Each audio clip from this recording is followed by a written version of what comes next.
ইসলামী রাষ্ট্র। এই জুলাই আগস্টের আন্দোলনের পরে বাংলাদেশের সবচেয়ে আলোচিত একটা ইস্যু হচ্ছে রাষ্ট্র ব্যবস্থা ইসলাম। তো রাষ্ট্র ব্যবস্থায় ইসলাম, কেউ বলতেছে হ্যাঁ সব মুসলমান তো বিশ্বাস করে যে রাষ্ট্রে ইসলাম লাগবে, কেউ বলতেছে ইসলাম প্রতিষ্ঠা করতে হবে গণতান্ত্রিক নির্বাচনের মাধ্যমে, কেউ বলতেছে না এইভাবে, কেউ ওইভাবে। তো আসলে ইসলামী রাষ্ট্র বলতে কি বুঝায় এবং কিভাবে ইসলাম রাষ্ট্রে প্রতিষ্ঠিত হবে, এই অংশটুকু সবার জানা খুব জরুরি। প্রথম পয়েন্ট, ইসলামী রাষ্ট্র বলতে কি বুঝায়। আমাদের ব্রেনে পাশ্চাত্য মিডিয়া দিয়েছে ইসলামী রাষ্ট্র মানে চুরি করলে হাত কাটে নেবে, ইসলামী রাষ্ট্র মানে জেনা করলে রজমের শাস্তি হবে। এগুলো ঠিক হবে, কিন্তু ইসলামী রাষ্ট্র মানে এই দৃশ্যগুলো বুঝানো, এটা আল্লাহর নবী বুঝাননি। আমাদেরকে পাশ্চাত্য মিডিয়া বুঝেছে ইসলামী রাষ্ট্র মানে একজন মেয়েকেও বেপর্দায় বাইরে বের হতে দেওয়া যাবে না, সবাইকে বোরখা পরতে বাধ্য করা হবে। তাহলে যারা পর্দা করে না ওরা কি চাইবে যে ইসলামী রাষ্ট্র আসুক? তখন ওরা আপনার দলকেও ভোট দিবে না, বাইরে বাইরে ইসলামের কথা বলবে, কিন্তু বাস্তবে চাইবে না যে ইসলাম ক্ষমতায় আসুক। কিন্তু আল্লাহর নবী যে ব্র্যান্ডিং করেছেন, ওই ব্র্যান্ডিংটা যদি আপনি মানুষকে বুঝাতে পারেন, তো মুসলমান বহু দূরের কথা, বেপর্দা নারী বহু দূরের কথা, হিন্দু এসে বলবে তোমরা ইসলাম প্রতিষ্ঠা করো, খ্রিস্টান এসে বলবে তোমরা ইসলাম প্রতিষ্ঠা করো। সেটা কি? রাসূলুল্লাহ সাল্লাল্লাহু আলাইহি ওয়াসাল্লাম বলেন, লা তাকুমুস সাআহ হাত্তা ইয়ানজিলা ঈসা ইবনে মারইয়াম।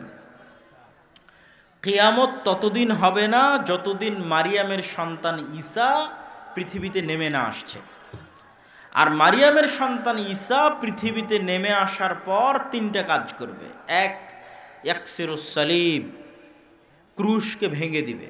ওয়া ইয়াকতুলুল খিনজির, শুকুরকে হারাম ঘোষণা করে পৃথিবী থেকে বিদায় করে দিবে।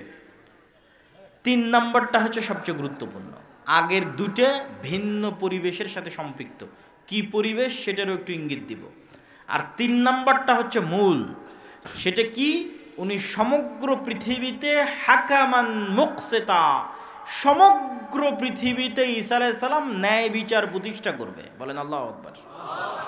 ন্যায় বিচার, এটা হচ্ছে রাষ্ট্রে ইসলামের ব্র্যান্ডিং। যে ইসলাম রাষ্ট্রে গেলে কি হবে?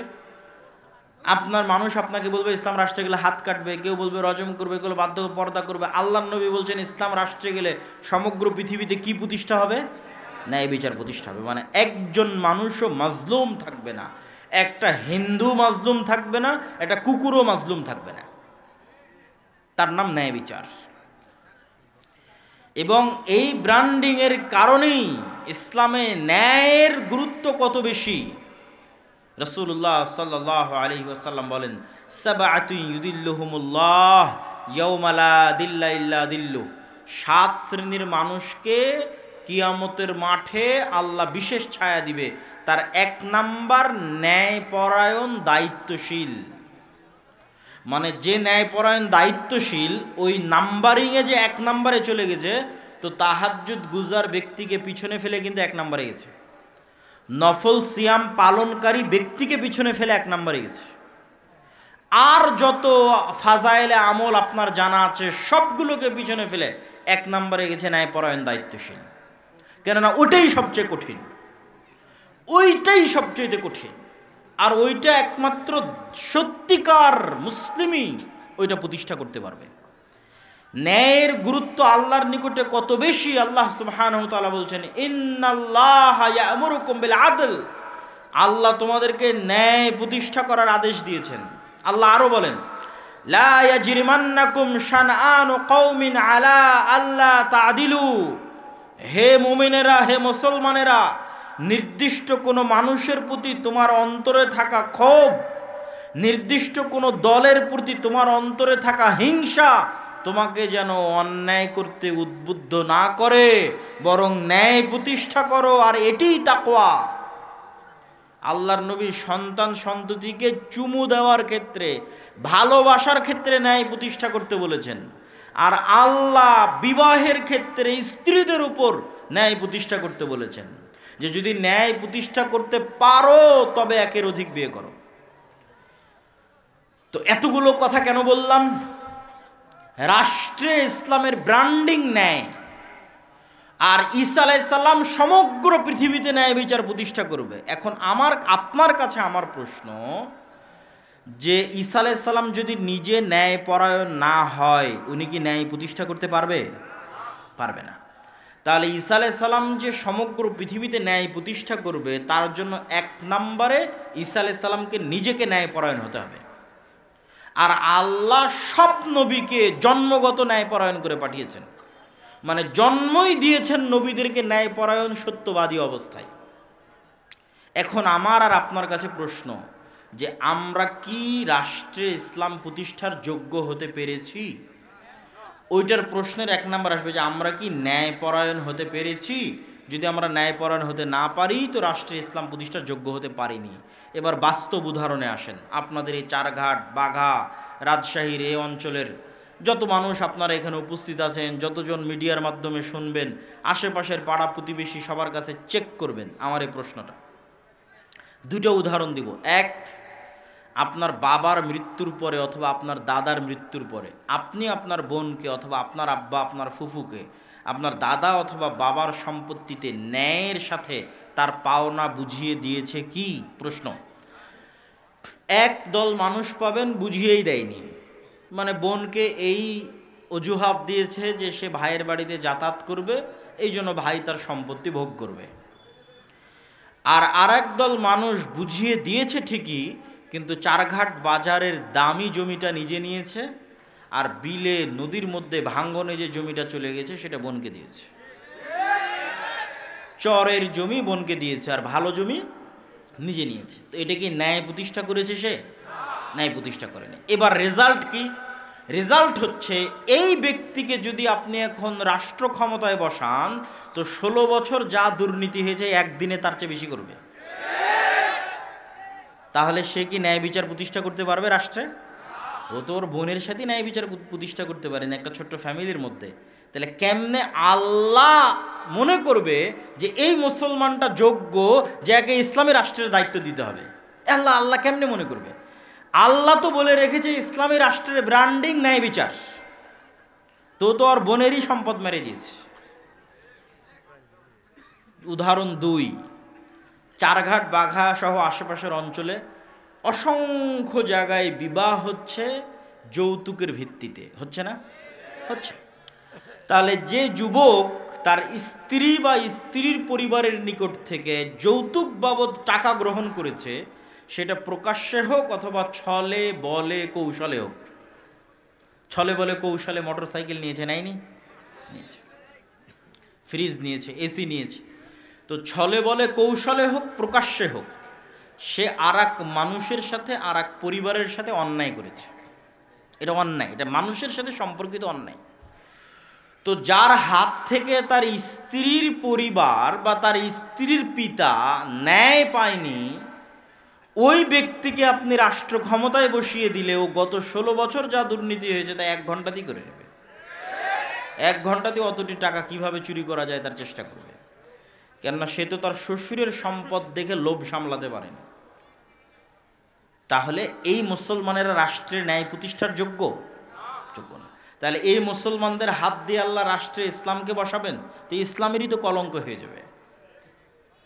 সম্মানিত উপস্থিতি, তাহলে আবারও চলে আসে রাষ্ট্রে ইসলাম প্রতিষ্ঠার ব্র্যান্ডিং ন্যায় বিচার। তাহলে যে মুসলমান ন্যায় প্রতিষ্ঠা করার যোগ্য, ওই মুসলমানই রাষ্ট্রে ইসলাম প্রতিষ্ঠা করার যোগ্য। তাহলে মুসলমান ন্যায় প্রতিষ্ঠা করার যোগ্য নয়।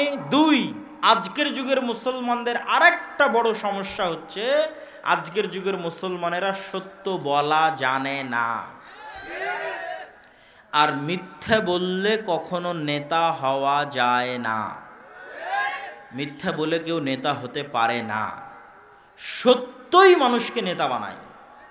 তো আজকের যুগের মুসলমানেরা যে পরিমাণ মিথ্যার সাথে সম্পৃক্ত, আজ থেকে 1400-1450 বছর আগের মক্কার কাফের মুশরিকদের চরিত্র সত্যের দিক থেকে এই মুসলমানদের চেয়ে ভালো ছিল। 2টা উদাহরণ যে তারা সত্যের দিক থেকে আপনার আমার চেয়ে ভালো ছিল। 1, আবু তালেব, আল্লাহর নবীর চাচা। আবু তালেব হচ্ছে আব্দুল মোত্তালেবের সন্তান। আব্দুল মোত্তালেব যখন জীবিত ছিল আব্দুল মোত্তালেব নেতা, আব্দুল মোত্তালেব মারা গেছে, এখন আবু তালেব নেতা।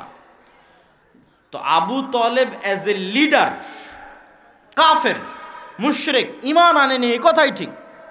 কিন্তু Abu Talib as a leader কোনোদিন মিথ্যা কথা বলেছে আর প্রমাণ কেউ ইতিহাস থেকে দেখাক যে আবু তালেব কোরাইশ বংশের নেতা, সে কাফের, মুশরিক, কিন্তু আমি চাচ্ছি মানুষ দেখাক যে আবু তালেব মিথ্যুক। আপনারা খুঁজেন আজ থেকে, প্রমাণ দিবেন যে আবু তালেব কাফের, মুশরিক, কিন্তু মিথ্যা বলেছে। বরং এর উল্টাটা দেখতে পাবেন খুঁজতে গেলে, যে আল্লাহর নবীর চাচা আবু তালেব তার মুখের জিহ্বার দাম রক্ষা করতে গিয়ে 3 বছর, একটানা 3 বছর নিজ ভাতিজার সাথে না খেয়ে জীবনযাপন করেছে। শিয়াবে আবি তালেবে কাফের, মুশরিক অবস্থায়, কিন্তু জবানের দাম আছে, মিথ্যা বলা যায় না। লিডার মিথ্যা বললে কোনোদিন নেতা হওয়া যায় না।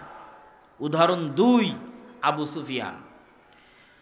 আবু সুফিয়ান কাফের, উনি আল্লাহর নবীর বিরুদ্ধে বদরের যুদ্ধ করেছে, আল্লাহর নবীর বিরুদ্ধে উহুদের যুদ্ধে নেতৃত্ব দিয়েছে, খন্দকের যুদ্ধে সারা আরবের 10,000 সেনাবাহিনী একত্রিত করে খন্দককে মাটির সাথে মিশিয়ে দিবে, এই মদিনাকে মাটির সাথে মিশিয়ে দিবে। আল্লাহর নবী তো হতবিহ্বল, এই 10,000 সেনাবাহিনী কোথায়, 1,500 মানুষ মদিনায় বসবাস করে, কি করব কি করব। সাহাবীদের নিয়ে পরামর্শ করছেন। সালমান আল ফার্সি বলছে, আল্লাহর নবী একটা বুদ্ধি দেই। তো বলে কি বুদ্ধি? এক ঘোড়া 1 লাফ দিলে সর্বোচ্চ যতদূর যেতে পারে তার চেয়ে বড় করে গর্ত খনন করেন, তাহলে ঘোড়া 1 লাফে ওই গর্ত পার হতে পারবে না। বিশাল যে ঘোড়সওয়ার বাহিনী আসবে, ওকে গর্তের কাছে থেমে যেতে হবে, থেমে গিয়ে গর্তে নেমে উঠে তারপরে পার হতে হবে। এই যে গতি স্লো হয়ে গেল, এই স্লো গতিতে আমরা উপর থেকে তীর চালাবো। তো আল্লাহর নবী তার এই পরামর্শ গ্রহণ করে নিলেন। মদিনার যেই পাশে পাহাড় ছিল সেই পাশ বাদ দিয়ে চারিদিকে খন্দক করলেন। তো এই খন্দকের যুদ্ধে আল্লাহর নবীর মদিনাকে ধ্বংস করে দেওয়ার কাজের নেতৃত্ব দিচ্ছে আবু সুফিয়ান। এই আবু সুফিয়ান হুদাইবিয়ার সন্ধির পরে ব্যবসায়িক কাজে সিরিয়া গেছে। তৎকালীন সিরিয়ার রাজধানী জেরুজালেম, আজকের ফিলিস্তিন। তো হুদাইবিয়ার সন্ধির পরে আবু সুফিয়ান গেছে ব্যবসায়িক কাজে, আর আল্লাহর নবীর তো ব্যবসা নাই। আল্লাহর নবী চিঠি লিখেছেন বাদশাহ হিরাক্লিয়াসের কাছে ইসলামের দাওয়াত নিয়ে। তো বাদশাহ হিরাক্লিয়াস চিঠি পেয়ে পড়ছে যে এই চিঠি তো মোহাম্মদে আরবি লিখেছে সাল্লাল্লাহু আলাইহি ওয়াসাল্লাম। দেখো তো আজকে জেরুজালেমে আরবের কেউ আছে কিনা। খুঁজে পাওয়া গেল আবু সুফিয়ানকে। তো আবু সুফিয়ান আল্লাহর নবীর শত্রু, 1 মাস মদিনা ঘেরাও করে রেখেছিল খন্দকে, মদিনা ধ্বংস করবে তাই, আল্লাহর নবীকে হত্যা করবে তাই।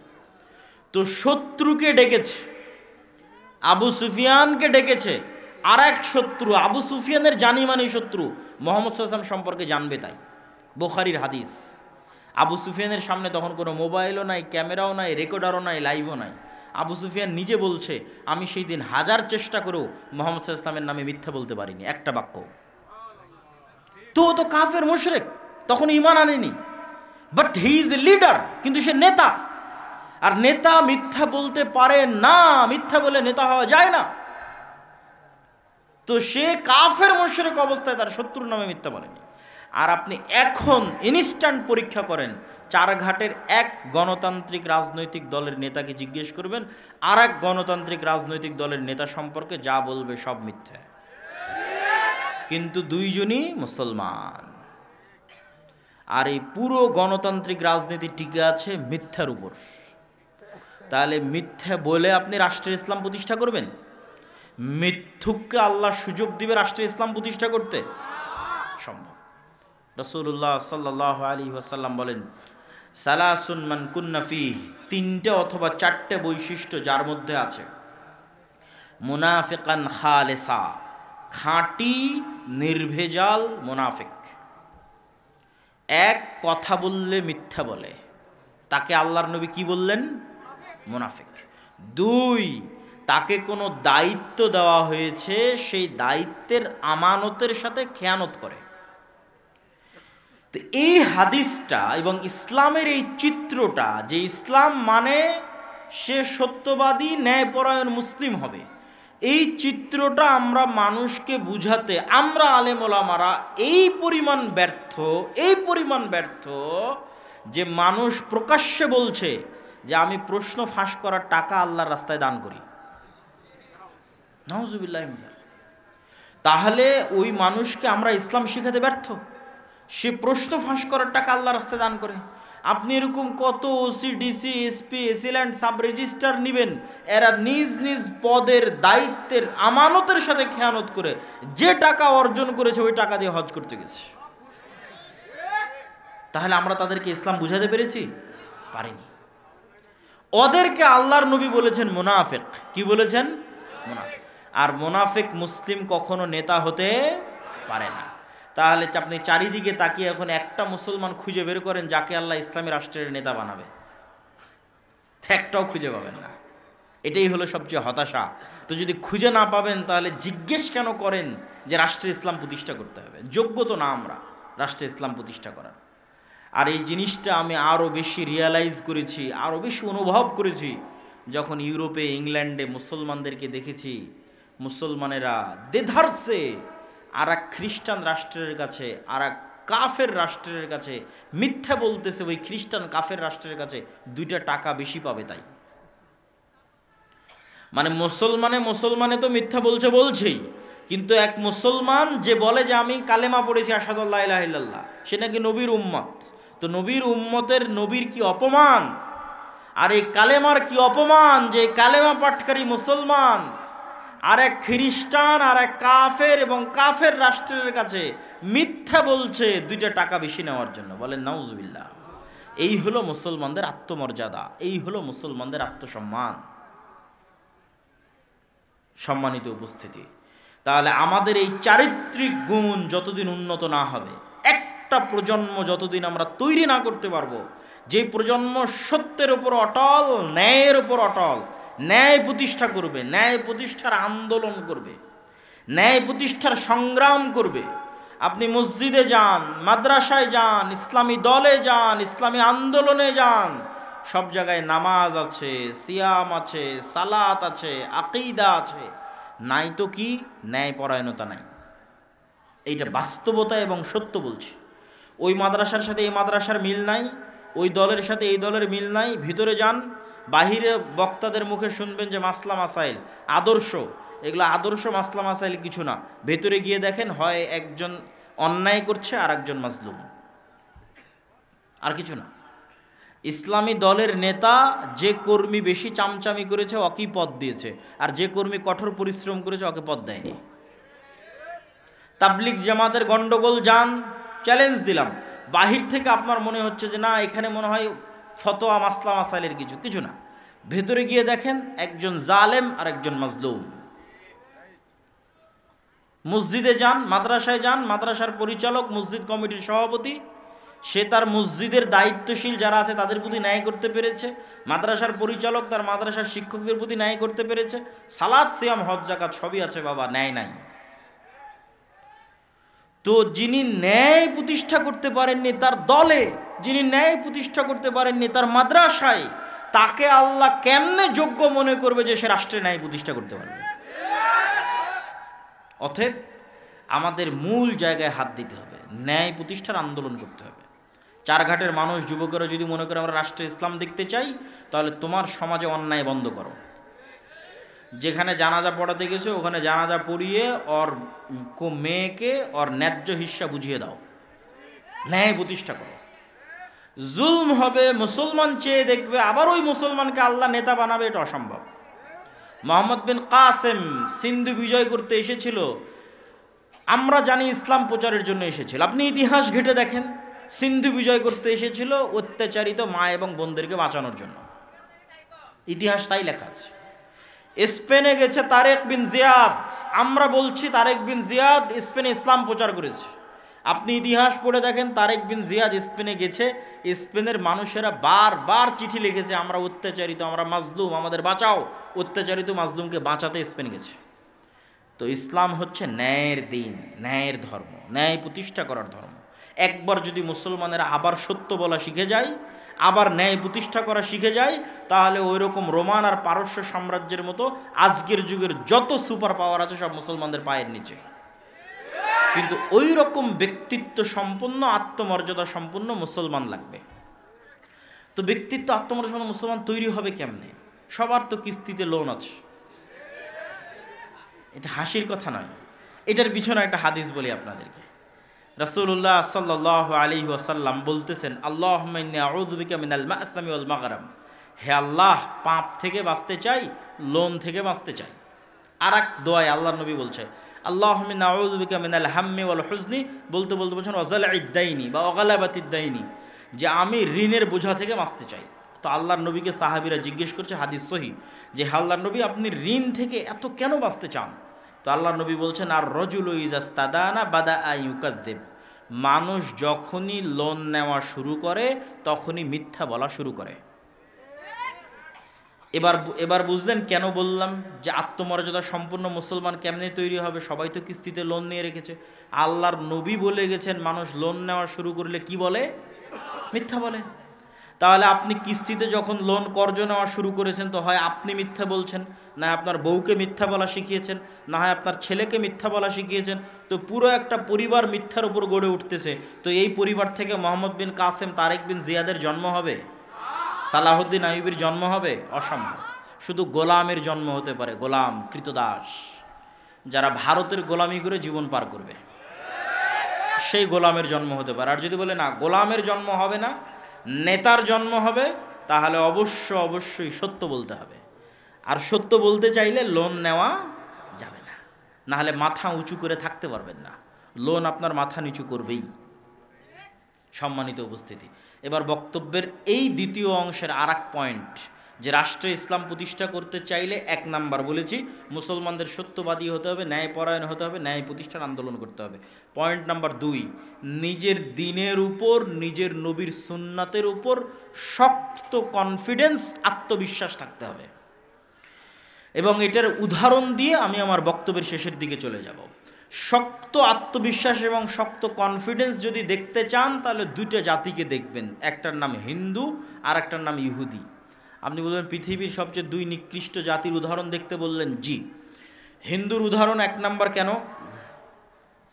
সারা বাংলাদেশের সীমান্তগুলোতে যখন সমস্যা হচ্ছে, আমাদের যুবকেরা ফেসবুকে ট্রল করতেছে যে ভারতের মানুষের টয়লেট নাই, ভারতের মানুষেরা গোমূত্র পান করে, ইত্যাদি ইত্যাদি ইত্যাদি, অসংখ্য ট্রল। তো আমি কিন্তু যখন এই সমস্ত ট্রল দেখি, আমার মাথায় ঘুরে অন্য কথা। আমার মাথায় কি ঘুরে? আমার মাথায় ঘুরে 1947-এ ভারত প্রতিষ্ঠা হয়েছে সেকুলারিজমের উপর। গান্ধী, নেহরু, আবুল কালাম আজাদ, বল্লভভাই প্যাটেল, এরা সবাই মিলে সেকুলারিজমের উপর ভারত প্রতিষ্ঠা করেছে।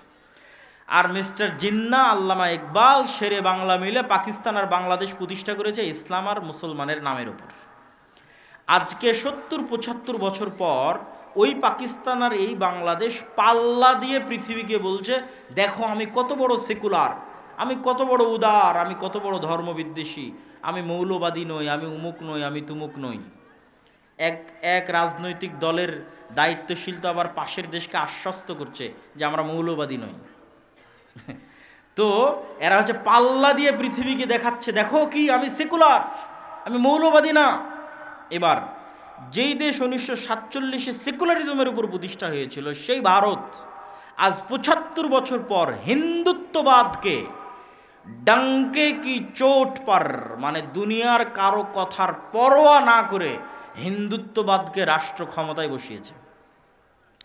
তাহলে একটা হিন্দুর তার নিজের দ্বীনের উপর কনফিডেন্স কোন লেভেলের, যে ও রাষ্ট্রীয়ভাবে গোমূত্র পান করতে পারে, রাষ্ট্রীয়ভাবে। তাহলে গোমূত্র পান করার মতো একটা ভ্রান্ত বিষয়ের উপর একটা হিন্দুর কনফিডেন্স কোন লেভেলের হতে পারে, যে সে হিন্দুত্ববাদকে রাষ্ট্রে প্রতিষ্ঠা করে ছেড়েছে। আর এই যে মুসলমান যুবকরা ট্রল করতেছে, এ এত বড় বাপের মরদ যে আল্লাহর নবীর একটা সুন্নাত না ওর জীবনে বাস্তবায়ন করতে পেরেছে, না ওর সমাজে, না ওর রাষ্ট্রে। তো ওর চেয়ে ভীরু কাপুরুষ কেউ আছে? কেউ নাই। এই জন্য বলেছি কনফিডেন্স শিখো হিন্দুদের থেকে। যদি বলো হ্যাঁ ওদের চেয়ে সাহসী, ওদের চেয়ে বাপের বেটা, তাহলে প্রকাশ্যে বলো ইসলাম রাষ্ট্রে প্রতিষ্ঠিত হবে। হিন্দুত্ববাদ যদি রাষ্ট্রে প্রতিষ্ঠা হতে পারে, ইসলাম পারে না? তাহলে ওটা বলতে পারো না কেন, মিনমিন করো কেন? আর এই দেশে যারা রাজনীতি করতে আসবে, এই ধরনের মিনমিন করে যারা রাজনীতি করবে যে পাশের দেশকে আশ্বস্ত করেছি, এই সমস্ত গোলামের দেশে দরকার নাই। এই দেশের রাজনীতি এখন আর গোলামির বক্তব্য দিয়ে চলবে না। এখন স্বাধীনতার উপর ভিত্তি করে কথা বলতে হবে। গোলামির দিন শেষ হয়ে গেছে, আর এই গোলামির দিন আরও শেষ হবে যদি একটা প্রজন্ম বের হয়ে আসে সত্যবাদী, ন্যায়পরায়ণ। আর 3 নাম্বার গুণ কি? নিজের দিনের উপর ফুল কনফিডেন্স। এই ফুল কনফিডেন্সের একটা উদাহরণ দিলাম হিন্দুদের দিয়ে, আর একটা উদাহরণ দিই ইহুদিদের দিয়ে। লন্ডনে যদি যান, পার্সেন্টেজ যদি করেন যে লন্ডনের মুসলমানদের মধ্যে কত পার্সেন্ট মুসলমান দাঁড়িয়ে রাখে, আর লন্ডনের ইহুদিদের মধ্যে কত পার্সেন্ট ইহুদি দাঁড়িয়ে রাখে। প্রশ্ন নাম্বার 1। প্রশ্ন নাম্বার 2, সারা পৃথিবীর ইহুদিদের মধ্যে কয়টা ইহুদি এমন আছে, কয়টা ইহুদি ফ্যামিলি এমন আছে যে ইচ্ছাকৃতভাবে 1-এর অধিক সন্তান নেয়নি, ইচ্ছাকৃতভাবে 2-এর অধিক সন্তান নেয়নি? কয়টা? একটাও যদি কেউ খুঁজে বের করতে পারে তাও যেন পেশ করে, যে একটা ইহুদি পরিবার খুঁজে পেয়েছি যে ইহুদি পরিবার ইচ্ছাকৃত 1-এর অধিক সন্তান নেয়নি।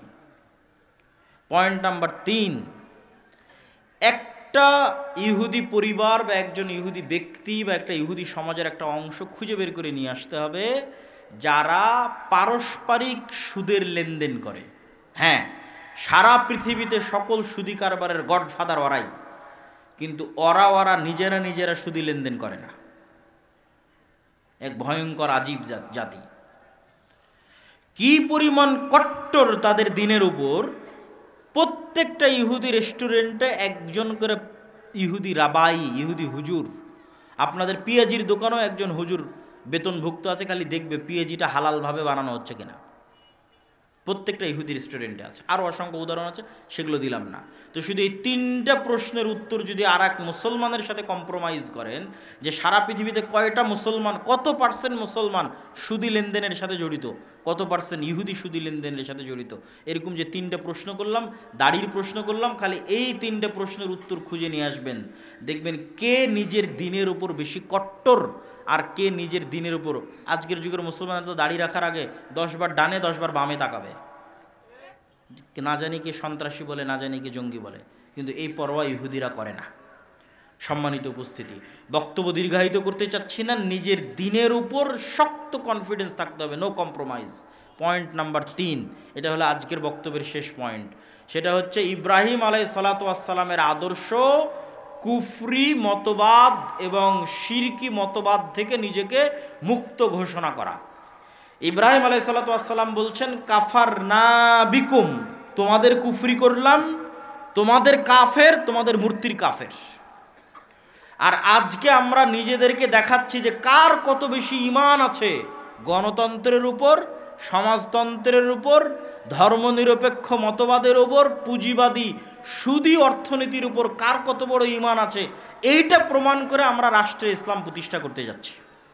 অথচ রাষ্ট্রে ইসলাম প্রতিষ্ঠার সবচেয়ে বড় শত্রু, রাষ্ট্রে ইসলাম প্রতিষ্ঠার সবচেয়ে বড় শত্রু গণতন্ত্র নিজে, সবচেয়ে বড় শত্রু সমাজতন্ত্র নিজে, সবচেয়ে বড় শত্রু ধর্মনিরপেক্ষ মতবাদ নিজে, সবচেয়ে বড় শত্রু পুঁজিবাদী অর্থনীতি নিজে। এগুলোর উপর ঈমান আনয়ন করে কিভাবে আপনি কল্পনা করেন রাষ্ট্রে ইসলাম প্রতিষ্ঠা হবে? আপনি রাষ্ট্রে ইসলাম প্রতিষ্ঠা করতে চাইলে প্রকাশ্যে ঘোষণা করতে হবে আমি এগুলোর কাফের। বুঝতে পারেননি মনে হয়? এটা হচ্ছে ইব্রাহিম আলাইহিসসালাতু ওয়াসসালামের আদর্শ। বক্তব্যের শেষে 3টা জরুরি কথা, এই 3টা জরুরি কথা শেষ করে আপনারা উঠবেন। ধৈর্যের সাথে ছিলেন, তাড়াহুড়ার কি আছে? আমিও বক্তব্যের শেষের দিকে চলে এসেছি। 3টা জরুরি কথা। 1, আদ-দাওয়া ইলাল্লাহ। আপনাদের এই চারঘাট অঞ্চলেও আমি সফর করেছি ফি সাবিলিল্লাহ।